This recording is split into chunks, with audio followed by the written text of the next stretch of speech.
Everyone, welcome to chemistry कक्षा। My self Shalini. और आज हम करेंगे 9th क्लास के सेकेंड चैप्टर का फिजिकल एंड केमिकल चेंजेस। बच्चों, हम लोग अपने सराउंडिंग में बहुत सारे चेंजेस देखते हैं। कुछ चेंजेस जो होते हैं वो फिजिकल चेंजेस होते हैं, कुछ चेंजेस जो होते हैं वो केमिकल चेंजेस होते हैं। तो अगर आप लोगों को ये चेंजेस पहचानने हैं तो पहले आपको पता होना चाहिए कि फिजिकल और केमिकल चेंजेस होते क्या हैं। तो उसी के बारे में हम लोग पढ़ेंगे। तो let's start. To understand the difference between a pure substance and a mixture, let us understand the difference between a physical and a chemical change.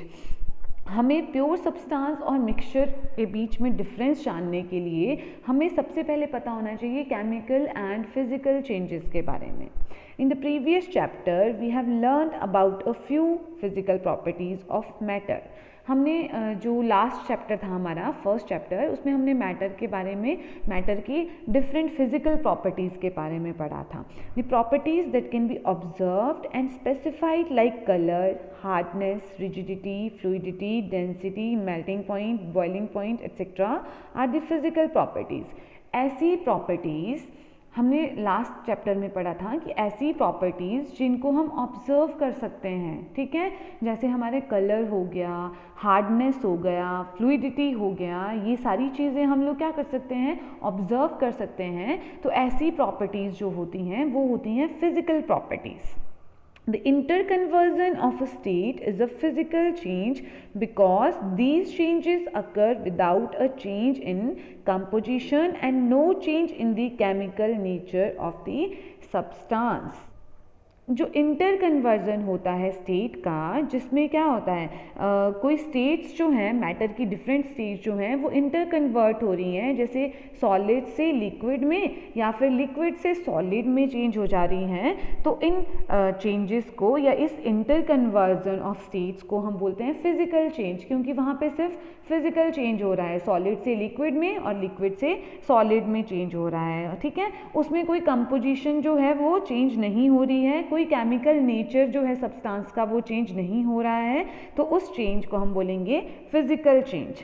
For example बच्चों, हमारे पास आ जाता है वाटर, ठीक है। पानी जो है तो आइस, पानी के दो फॉर्म्स जैसे हो गया, वैसे तो पानी की 3 फॉर्म्स हैं। जैसे हम बोल सकते हैं कि सॉलिड में पानी जो होता है वो सॉलिड फॉर्म में उसको हम आइस बोलते हैं, लिक्विड फॉर्म में जब पानी होता है तो उसको हम वाटर बोलते हैं, एंड जो गैसेस फॉर्म में होता है उसको हम वाटर वेपर्स बोलते हैं, जब गैसेस फॉर्म में पानी चला जाता है तो, ठीक है। तो इसमें क्या हो रहा है, पानी जो है अपनी स्टेट चेंज कर रहा है, वो सॉलिड से जब लिक्विड में जा रहा है, फिर लिक्विड से गैसेस में जा रहा है, और वो गैसेस से दोबारा लिक्विड में भी आ सकता है, ठीक है, और लिक्विड से दोबारा सॉलिड में भी जा सकता है। तो ये सारी चीज़ें जो हैं ये क्या हो रही हैं, इंटर कन्वर्जन हो रहा है इनके बीच में। तो हम बोलेंगे कि ये एक फिजिकल चेंज है। लेकिन इसमें क्या हो रहा है, कोई कंपोजिशन जो है वो चेंज नहीं हो रही है। जैसे हमने लिया जैसे लिक्विड वाटर, तो इसमें H2O के बहुत सारे मॉलिक्यूल्स हैं। तो अगर तुम सॉलिड में चल जाओगे तो सॉलिड जो आइस है उसमें चल जाओगे, वाटर की सॉलिड फॉर्म में, तो उसमें भी जो होंगे वो H2O के मॉलिक्यूल्स होंगे। और जब वाटर वेपर्स में हम लोग देखेंगे तो वहाँ पे भी H2O के मॉलिक्यूल्स होंगे। तो कंपोजिशन या हम बोलें कि केमिकल नेचर जो है वो चेंज नहीं हो रहा है पानी का, सिर्फ उसकी फिजिकल स्टेट्स जो हैं वो चेंज हो रही हैं। इसलिए हम कहेंगे कि ये क्या होगा, एक फिजिकल चेंज होगा, और केमिकली ये क्या रहेंगे, सारे के सारे सेम रहेंगे। ये था फिजिकल चेंजेस के बारे में। अब हम केमिकल चेंजेस के बारे में देखेंगे। Both water and cooking oil are liquid but their chemical characteristics are different. जो कुकिंग ऑयल और वाटर होता है, दोनों लिक्विड्स हैं, कुकिंग ऑयल एंड वाटर, लेकिन उनकी जो केमिकल नेचर है बच्चों, जो केमिकल कैरेक्टरिस्टिक्स हैं उनके, वो डिफरेंट हैं। दे डिफर इन ओडर, वो ओडर में डिफरेंट है, इनफ्लेमेबिलिटी में डिफरेंट है, उनकी जो जलने की जो एबिलिटी होती है वो उसमें डिफरेंट होते हैं। We know that oil burns in air whereas water extinguishes fire. हमें पता है कि जो पानी है उसको हम आग बुझाने के लिए क्या करते हैं, यूज़ में लाते हैं, लेकिन जो ऑयल होता है तुम उसको आग में या जहाँ कहीं भी आग लगी हो वहाँ पर फेंकेंगे तो आग और ज़्यादा लगेगी वहाँ पे, ठीक है। तो इन दोनों का क्या हो गया, इन दोनों की जो केमिकल प्रॉपर्टीज़ हैं वो दोनों क्या हैं, डिफरेंट है, ठीक है। इस chemical property of oil that makes it different from water. Burning is a chemical change. अब बोल रहे हैं बर्निंग जो है वो भी एक केमिकल चेंज है। कैसे है बच्चों बर्निंग चेंज? इसमें क्या होता है, देखो बर्निंग है कोई भी चीज़ तभी जलेगी जब वो ऑक्सीजन के कांटेक्ट में आएगी। जहाँ कभी भी ऑक्सीजन नहीं प्रेजेंट होगी तो कोई भी चीज़ वहाँ पर जल नहीं सकती है। ठीक है, तो बर्निंग जो होती है वो एक केमिकल चेंज होता है। क्यों केमिकल चेंज है? क्योंकि वहाँ पे एक रिएक्शन हो रही है किसी भी सब्सटेंस की जो जल रहा है उसकी ऑक्सीजन के साथ। फॉर एग्जांपल हम ले लें कार्बन का एग्जांपल। अगर कार्बन जलेगा तो वहाँ पे ऑक्सीजन ज़रूर प्रेजेंट होगी, तभी वो जलेगा। जब कार्बन ऑक्सीजन के साथ रिएक्ट करेगा तो वो बनाएगा CO2। जब पूरी तरह से कंबस्शन हो जाएगी तो CO2, और जब वहाँ पे पूरी तरह से कंबस्शन नहीं होगी तो वहाँ पे बनेगा क्या? CO। Okay, carbon monoxide. तो यहाँ पे क्या है, देखो यहाँ पे हम देख रहे हैं कि कार्बन जो था, जो पहले एक सब्सटेंस था जिसकी अपनी अलग प्रॉपर्टीज़ थी, लेकिन ऑक्सीजन के कांटेक्ट में आने के बाद उसके ऑक्सीजन के साथ उसकी रिएक्शन हुई और हमें एक नया सब्सटेंस मिला, दैट इज CO2। अब कार्बन की अपनी एक अलग प्रॉपर्टीज़ थी और CO2 की अलग प्रॉपर्टीज़ हो गई, इसलिए यहाँ पे हम बोलेंगे कि एक केमिकल चेंज आ गया। जब भी कोई नया सब्सटेंस बनता है तो उसको हम बोलते हैं कि वो क्या हो गया, एक केमिकल चेंज आ गया है वहाँ पर। During this process, one substance react with another to undergo a change in chemical composition. Chemical change brings change in the chemical properties of matter and we get a new substance. Chemical change क्या होता है बच्चों? जो भी matter जो है, जो भी सब्सटेंस है जो रिएक्शन कर रहा है तो वो क्या करता है, उसकी जो प्रॉपर्टीज़ होती हैं, ठीक है, उसमें चेंज आता है, वो खुद कंज्यूम हो जाता है और एक नया सब्सटेंस बनाता है आगे। ठीक है, तो अगर कहीं पे भी कोई चेंज हो रहा है और उस चेंज में अगर नया सब्सटेंस बनने जा रहा है तो हम उसको बोलेंगे कि ये केमिकल चेंज है। ठीक है, कि जैसे हमने वाटर का एग्जांपल देखा तो वहाँ पे क्या था, चेंज हो रहा था लेकिन सिर्फ स्टेट्स में चेंज हो रहा था। ठीक है, वहाँ पे फिजिकल स्टेट हो रहा था, सॉलिड से लिक्विड, लिक्विड से गैसेस, गैसेस से लिक्विड, लिक्विड से सॉलिड। तो वहाँ पे सिर्फ और सिर्फ स्टेट्स में चेंज आ रहा था, मॉलिक्यूल केमिकली कोई चेंज नहीं था वहाँ पे, मॉलिक्यूल्स वाटर के सेम थे। लेकिन अगर कोई ऐसा चेंज आएगा जहाँ पे क्या होगा, कोई नया सब्सटेंस बन जाएगा, जैसे कार्बन प्लस O2 का। तो कार्बन में क्या थे, देखो कार्बन के ही पार्टिकल्स थे सारे के सारे, लेकिन जब इसने ऑक्सीजन के साथ कंबाइन किया तो अब CO2 बन गया। मींस उस CO2 गैस में CO2 के ही पार्टिकल्स होंगे सारे के सारे। तो कार्बन खुद कंज्यूम हो गया और उसने क्या बना दिया, ऑक्सीजन के साथ कंबाइन होकर CO2। तो वहाँ पे एक नया सब्सटेंस बन गया, तो इसको हम बोलेंगे केमिकल चेंज। तो ये डेफिनेशन हो जाती है केमिकल चेंज की। ठीक है, और chemical change is also called a chemical reaction. कोई भी जब केमिकल चेंज होगा तो उसको हम केमिकल रिएक्शन भी बोलेंगे। ओके, तो ये था physical change and chemical change के बारे में।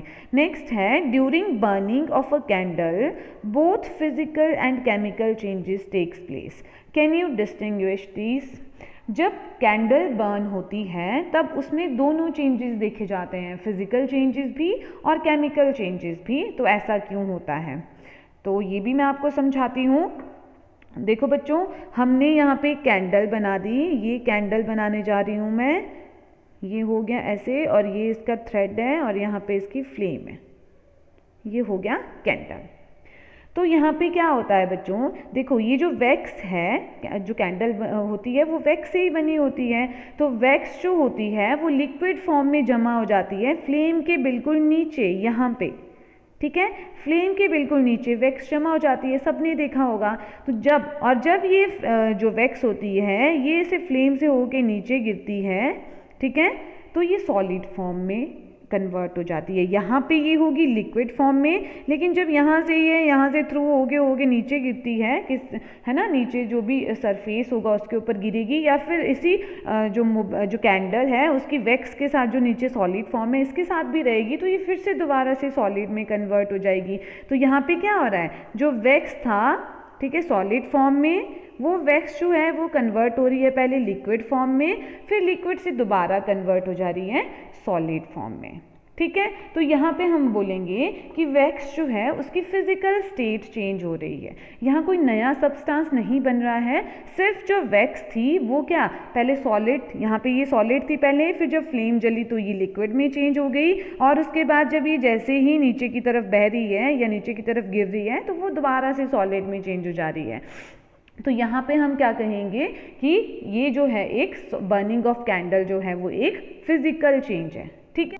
साथ में बच्चों यहाँ हम एक और चीज़ देखते हैं, जो वैक्स है जो यहाँ इकट्ठी हुई है, ठीक है, ये वैक्स जो है इस कैंडल के जो ये थ्रेड है इसके ज़रिए जो है ये फ्लेम के कांटेक्ट में आती है और हमें देती है क्या, CO2 प्लस कार्बन पार्टिकल्स। इन कार्बन पार्टिकल्स की वजह से हमें धुआं दिखता है, ठीक है, स्मोक दिखता है हमें, प्लस हमें देती है हीट एनर्जी,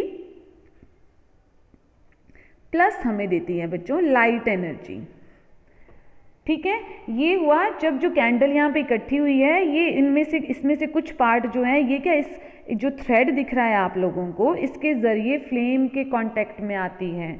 तो यहाँ से ये पता लग रहा है हमें कि जो वैक्स है वो बर्न हुई फ्लेम के कांटेक्ट में आके, तो वो देखो वापस तो नहीं आने वाली है, क्योंकि वो बर्न होके वो कंज्यूम होके उसने हमें क्या दे दिया, carbon dioxide plus carbon particles plus heat दी उसने हमें, है ना, और प्लस लाइट भी दी उसने, लाइट एनर्जी। तो अब वो वापस तो नहीं आने वाली है जो जल चुकी है फ्लेम के साथ।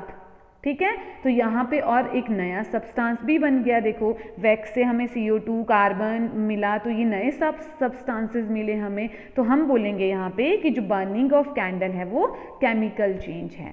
तो यहाँ पे हमने देख लिया कि जो बर्निंग ऑफ कैंडल है वो दोनों चेंजेस दिखाती है, फिजिकल चेंज भी और केमिकल चेंज भी। ठीक है, physical change and chemical change दोनों। तो ये था हमारा topic physical and chemical change. I hope आप लोगों को ये समझ आ गया होगा। प्लीज़ इसे अपने फ्रेंड्स के साथ ज़्यादा से ज़्यादा शेयर कीजिए। Thanks a lot.